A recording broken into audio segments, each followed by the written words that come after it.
বিপিএলে দুর্বার রাজশাহী দলকে ঘিরে বিতর্ক যেন পিছুই ছাড়ছে না। শুরুতে মাঠের পারফরম্যান্স নিয়ে আলোচনা থাকলেও এখন দলটির মালিক পক্ষের অনিয়ম ও খেলোয়াড়দের পাওনা পরিশোধে ব্যর্থতা নিয়েই চলছে সমালোচনা।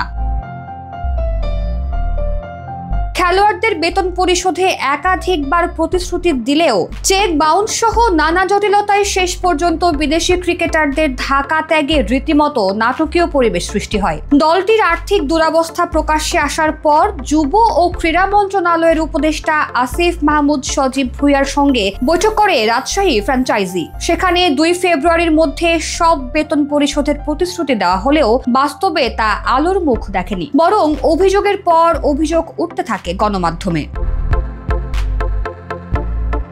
অবশেষে 3 ফেব্রুয়ারি ফ্র্যাঞ্চাইজি মালিক শফিকুর রহমানকে আইন শৃঙ্খলা বাহিনীর হেফাজতে নেওয়া হয়েছে। সেখানে তিনি নিজের দোষ স্বীকার করে 3 দফায় পাওনা পরিশোধের প্রতিশ্রুতি দেন। 3, 7 ও 10 ফেব্রুয়ারির মধ্যে 25% হারে সমস্ত খেলোয়াড়, কোচিং স্টাফ এবং সংশ্লিষ্টদের পাওনা বুঝিয়ে দেওয়ার আশ্বাস দেন তিনি। অন্যথায় তার বিরুদ্ধে আইনি ব্যবস্থা নেওয়া যাবে বলেও জানান।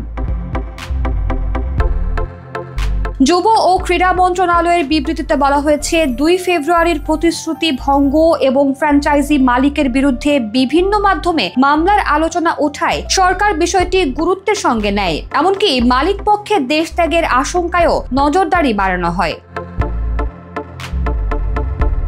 রাজশাহী দলের এই টালমাটাল অবস্থায় খেলোয়াড়দের হতাশা যেমন বাড়ছে, তেমনি টুর্নামেন্টের ভাবমূর্তিও ক্ষতিগ্রস্ত হচ্ছে।